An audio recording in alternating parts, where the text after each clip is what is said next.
এটা ছিল ভারত সেবা আশ্রম। এটা হলো ধনুষকোটিতে যে ভারত সেবা আশ্রমটা রয়েছে সেটারই দৃশ্য।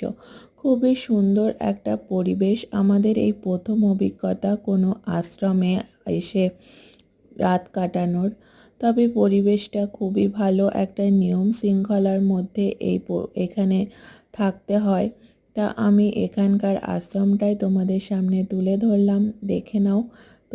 যদি তোমরা কেউ এসে থাকো তাহলে আমাকে কমেন্ট করে অবশ্যই জানাবে। আমাদের তো খুব ভালো লেগেছে এখানকার পরিবেশ, তোমরাও জানিও তোমাদের কেমন লেগেছে।